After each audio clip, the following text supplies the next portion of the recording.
Hello and welcome to my channel. पिछले video में हमने क्रॉस सेक्शन एलिमेंट्स को पूरा डिस्कस कर लिया था, तो इस वीडियो में हम डिस्कस करने जा रहे हैं जियोमेट्रिक डिजाइन के अंदर साइड डिस्टेंस कंसिडरेशन को। तो इसके अंदर क्या क्या डिस्कस करेंगे, एसएसडी, ओएसडी एंड आईएसडी। तो सबसे पहले एसएसडी होता क्या है? एसएसडी मतलब होता है स्टॉपिंग साइड डिस्टेंस। ठीक है, तो एसएसडी की डेफिनेशन क्या होती है, एसएसडी का फॉर्मूला क्या होता है, एसएसडी का यूज क्या होता है, ये सारी चीजें अपन डिटेल में यहाँ पे डिस्कस करेंगे। ठीक है, तो एसएसडी की डेफिनेशन क्या होती है? It is the length of road visible ahead to driver from specified height above carriageway. मतलब ये यही कह रहा है कि अगर मान लो आप एक गाड़ी चला रहे हो, अब जैसे आप ये नीचे वाला डायग्राम देखो, आप गाड़ी चला रहे हो और आपके आगे मतलब कोई ऑब्जेक्ट आ गया जिसकी वजह से आपको गाड़ी रोकनी पड़ रही है, तो स्टॉपिंग साइड डिस्टेंस मिनिमम आपको कितनी चाहिए, मतलब गाड़ी को रोकने के लिए आपको कितनी डिस्टेंस रिक्वायरमेंट होती है। तो अब अगर गाड़ी को, उसको ऑब्जेक्ट को देखेंगे तो डायरेक्ट तो हम ब्रेक लगा नहीं देंगे। पहले हमारा माइंड उस सिचुएशन को समझेगा कि मतलब अब इस सिचुएशन में करना क्या चाहिए। ये प्रोसेस इतनी जल्दी हो जाती है कि हमें पता नहीं लगता है कि हमारा रिएक्शन टाइम क्या था। तो रिएक्शन टाइम में क्या, जैसे ये पीआईवी है, perception time, intellection time, emotion time, volition time. अब परसेप्शन टाइम क्या होता है कि मतलब कितना टाइम रिक्वायर्ड होता है उसको ऑब्जेक्ट को परसीव करने के लिए। इंटेलेक्शन टाइम मतलब अब माइंड के अंदर बात चली गई है, तो टाइम कितना रिक्वायर्ड होगा ड्राइवर को अंडरस्टैंड द सिचुएशन, अब माइंड कितनी जल्दी काम करेगा अपना। ठीक है, emotion time, time elapse during emotional sensation. अब अपने को उस टाइम पे मतलब डर लगता है, उसको टाइम पे मतलब अपन गाड़ी चला रहे हैं तो अपन गुस्से में हैं, मतलब शॉक हो जाते हैं एकदम से ऐसी सिचुएशन को देख के, तो वो होता है इमोशन टाइम कि माइंड कैसे इफेक्ट करता है। फिर अब V4 होता है वॉल्यूशन टाइम। इसका मतलब होता है time taken by the driver for the final action, last में जब ब्रेक अप्लाइड कर देंगे। अब ब्रेक अप्लाइड करने के बाद भी तो थोड़ी डिस्टेंस कार ट्रेवल करेगी, तो उस डिस्टेंस को क्या बोल देंगे, ब्रेकिंग डिस्टेंस। अब एसएसडी को क्या बोलते हैं, इसको it is also known as absolute minimum stopping sight distance. बता दिया आपको कि मिनिमम कितनी स्टॉपिंग साइड डिस्टेंस रिक्वायर है, और नॉन पासिंग साइड डिस्टेंस। ठीक है, एसएसडी का फॉर्मूला होता है lag distance plus braking distance. Braking distance तो समझ गए कि ब्रेक अप्लाइड करने के बाद जितनी डिस्टेंस रिक्वायर होती है वो हो गई ब्रेकिंग डिस्टेंस।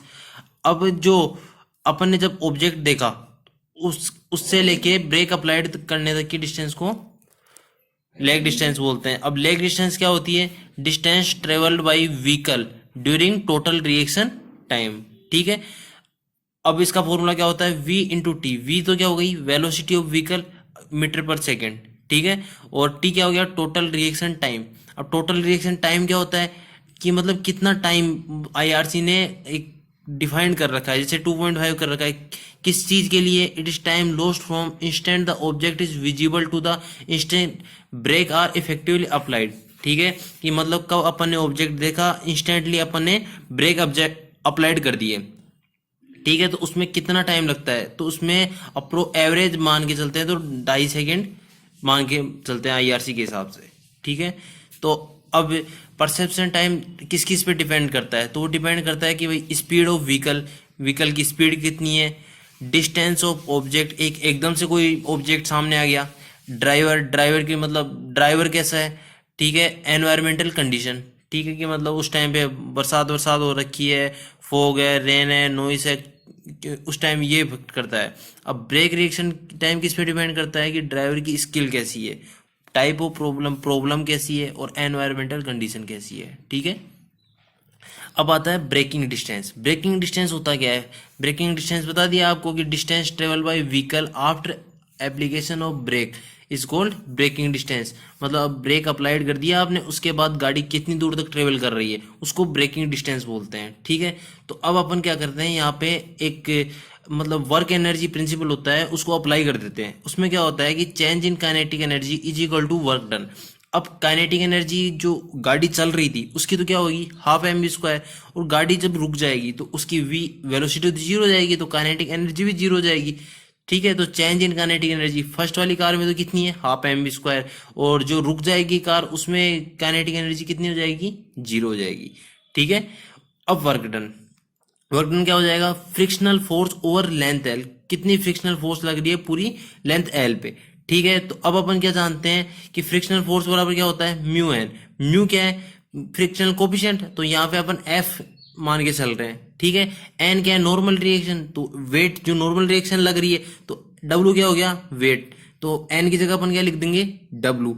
ठीक है, तो वेट को अपन अब और जानते हैं कि वेट को क्या लिख सकते हैं, एम जी, और जो ये डिस्टेंस है पूरी डिस्टेंस उसको अपन एल से रिप्रेजेंट कर रहे हैं। ठीक है, तो चेंज इन काइनेटिक एनर्जी तो टोटल तो हो गई half M V square, zero तो माइनस करेंगे तो हाफ एम बी स्क्वायर। ठीक है, और जो फ्रिक्शनल फोर्स और लेंथ है ये कितनी हो जाएगी, F multiply by M G multiply by L. ठीक है, एफ बराबर तो अपन बता दिया कि फ्रिक्शन कोफिशिएंट है, डब्ल्यू बराबर वेट ऑफ व्हीकल है। तो अपनी जो ब्रेकिंग डिस्टेंस है जिसको अपन कैपिटल एल से रिप्रेजेंट कर रहे हैं, तो वो उसका फॉर्मूला क्या आ जाएगा, we square divided by 2gf। ठीक है, अब देखते हैं एस एच डी, अपने को पता है कि lag distance plus braking distance होती है, तो इसका पूरा फॉर्मूला क्या बन गया, S H D is equal to V multiply by T plus V square divided by 2gf। ठीक है, अब ग्रेडियंट का इफेक्ट क्या होता है साइड डिस्टेंस के ऊपर। अब जैसे फर्स्ट वाला डायग्राम है तो इसमें मतलब अपन ऑब्जेक्ट ऊपर की तरफ जा रहा है, मतलब गाड़ी अगर जा रही है तो गाड़ी ऊपर की तरफ जा रही है, अप्लाइड फोर्स किधर है, ऊपर की तरफ। अब जो सेकंड वाला डायग्राम है तो उसमें अप्लाइड फोर्स है वो क्या है, नीचे की तरफ। तो इसमें जो फर्स्ट वाले डायग्राम में जो फ्रिक्शनल फोर्स लगेगी वो तो किधर लगेगी, वो लगेगी नीचे की तरफ। ठीक है, ये ध्यान रखना। अब जैसे ये सेकंड वाला डायग्राम है तो इसमें फ्रिक्शनल फोर्स किधर लगेगी, मतलब फ्रिक्शनल फोर्स लगती किधर है, जिधर आपका अप्लाइड फोर्स हो रही है उसके जस्ट अपोजिट लगती है। ठीक है, ये समझने की कोशिश करना। तो अगर जो ये नीचे की तरफ जाएगा तो ये तो डब्लू लग गया। ठीक है, परपेंडिकुलर जाएगा तो डब्लू कोस थीटा, अलोंग जाएंगे इसके तो डब्लू साइन थीटा। और ये फ्रिक्शनल आपको बता दिया मैंने फोर्स का, ये किधर लगती है, ये अप्लाइड फोर्स के जस्ट अपोजिट लगती है। अगर नीचे की तरफ आ रहा है तो ऊपर लगेगी, ऊपर की तरफ जा रहा है, ऊपर की तरफ अपन जोर लगा रहे हैं अप्लाइड फोर्स, तो ये नीचे की तरफ लगेगी। ठीक है, तो अब इसमें भी आपने वर्क एनर्जी प्रिंसिपल अप्लाइड कर दिया, तो इसमें क्या होगा, change in kinetic energy is equal to work done. ठीक है, चेंज इन काइनेटिक एनर्जी कितनी हो जाएगी, हाफ एम बी स्क्वायर। ठीक है, तो वही frictional force over length L. अब फ्रिक्शनल फोर्स कौन कौन सी लगेगी, जैसे अपवर्ड में देख रहे हैं अपन, तो अपवर्ड में क्या लगेगी, देखो एक तो इस सेकंड वाले डायग्राम की तरह ही है, बस इसमें जो फ्रिक्शनल फोर्स जो ऊपर की तरफ लग रही है वही नीचे की तरफ लग जाएगी, किसके अंदर, अपवर्ड के अंदर। तो अब जैसे इधर क्या क्या लग जाएगा, एक तो डब्लू साइन थीटा लग जाएगा। ठीक है, डब्लू साइन थीटा लग गया। अब जो डब्लू कोस थीटा है इसको अगर फ्रिक्शनल कोफिशिएंट से मल्टीप्लाई कर दे तो ये फ्रिक्शनल फोर्स हो जाएगा। ठीक है, तो ये हो गया। अब इसको ये फ्रिक्शन का काम तो यही कर रहा है टोटल, इसको पूरे को मल्टीप्लाई कर देंगे अपन एल से। वापस समझ लो एक बार, काइनेटिक एनर्जी तो क्या हो गया, हाफ एम बी स्क्वायर हो गया। अब फ्रिक्शनल फोर्स मतलब अप्लाइड फोर्स के अपोजिट कौन कौन सा लग रहा है, अगर मान लो ये ऊपर की तरफ जा रहा होता, जिस सेकंड वाले डायग्राम में अच्छा समझ में आएगा, एफ एफ यू है फ्रिक्शनल फोर्स जो ऊपर लग रहा है, एक बार के लिए मान लो कि नीचे की तरफ लग रहा है। ठीक है, अप्लाइड फोर्स ऊपर, जैसे फर्स्ट वाला डायग्राम है वो वाली कंडीशन समझने की कोशिश कर रहा हूँ। तो इसमें ऊपर की तरफ कौन कौन सा लगेगा, जैसे डब्लू साइन थीटा भी अपने को नीचे की तरफ रोकने की कोशिश कर रहा है, फ्रिक्शनल फोर्स भी अपने को नीचे की तरफ रोकने की कोशिश कर रहा है। तो अप्लाइड फोर्स ऊपर लग रहा है, फ्रिक्शनल फोर्स नीचे की तरफ लग रहा है। तो ठीक है, नीचे की तरफ क्या क्या लग रहा है, डब्लू साइन थीटा लग रहा है plus F W cos theta लग रहा है। ठीक है, अब समझ में आया, W sine theta plus F W cos theta multiply by N, क्योंकि पूरी लेंथ एल पे लग रहा है। डब्लू अपन जानते हैं एम जी होता है, तो अपन ने कॉमन निकाल लिया, अब एम से एम अपन ने काट दिया। तो अब जो थीटा है उसको अपन कंसिडर कर लेते हैं कि भाई थीटा बहुत स्मॉल है, थीटा अप्रोक्सीमेटली इक्वल टू 0। तो अपन ये कह सकते हैं कि भाई cos theta is equal to 1, तो कोस थीटा अगर 1 है तो sine theta is equal to tan theta. ठीक है, तो जो एल है, एल का फॉर्मूला क्या आ जाएगा, we square divided by 2g, पहले तो एफ था, अब टेन थीटा प्लस एफ आ जाएगा, समझ रहे हो। ठीक है, तो अब जो ब्रेकिंग डिस्टेंस एल का फॉर्मूला क्या, अपन क्या लिख सकते हैं, V square divided by 2g N plus minus F. N क्या है, एन अपना एक तरह का स्लोप है, टेन थीटा क्या होगा कि मतलब कितनी दूर चलने पे कितना राइज हो रहा है, मतलब ग्रेडियंट क्या होगा कि मतलब अपन जैसे रोड ग्रेडियंट होता है तो मतलब कितनी दूर चलने पर रोड कितनी उठी हुई है, राइज मतलब उठी हुई है। ठीक है, तो ये हो गया स्लोप आपका।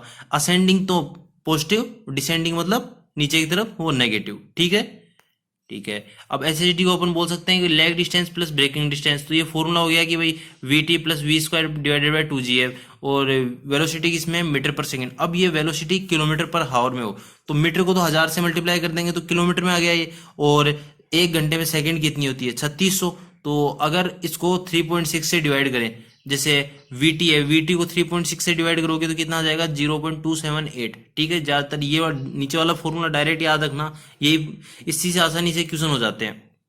Plus V square divided by 254f।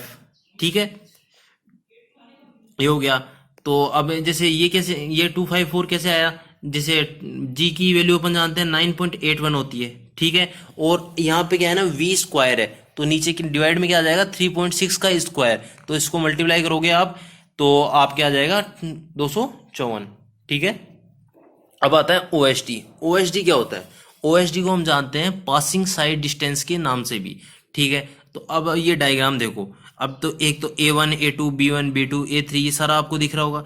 A1 A2 तो क्या है, एक गाड़ी है जो मतलब चल रही है, जो B1 के पास आ रही है। A1 और A2 सेम है, बस आगे गाड़ी चल रही है। ठीक है, B1 B2 इसी तरह सेम है कि B1 जो गाड़ी थी जो चल रही है तो B2 की जगह पहुंच जाती है। अब आपने वो जो ए वाली गाड़ी थी उसको उसको पास करके आगे निकलना है, तो कैसे जाएगा, अपन जैसे रोड पे ट्रेवल कर रहे हैं तो उसको साइड से अपन आगे स्पीड बढ़ा के अपन आगे निकल जाएंगे और उसकी थोड़ी आगे जाके अपन वापस अपनी साइड में आ जाएंगे। इसी तरह ओवरटेक होता है। तो ठीक है, तो अब A1 से A2 के बीच में गाड़ी ट्रेवल कर रही है, उसको मान लिया D1। ठीक है, अब A2 से टर्न लेके, हल्का सा टर्न लेके जो वो जा रही है उसको S मान लिया। B1 टू B2 के बीच की डिस्टेंस को स्मॉल b मान लिया। B2 टू A3 की डिस्टेंस को स्मॉल B2 टू ये C2 तक की डिस्टेंस को S वापस मान लिया और वापस आगे निकल गए, तो D3 हो गई वो पूरी डिस्टेंस। ठीक है, एक बार वापस देखना D1 क्या होगा, अब देखो समझने की कोशिश करना। D1 क्या होगा, VB मल्टीप्लाई बाई T। अब VB क्या है, वेलोसिटी ऑफ ओवरटेकन व्हीकल। ठीक है, तो जो यहाँ पे क्या है, कौन सा है ओवरटेकन व्हीकल, वो है यहाँ पे B। ठीक है, और यहाँ पे टोटल रिएक्शन टाइम क्या लेंगे, 2 सेकेंड लेंगे। वहां पे कितना ले रहे थे, 2.5 सेकेंड ले रहे थे, यहाँ पे लेंगे 2 सेकेंड।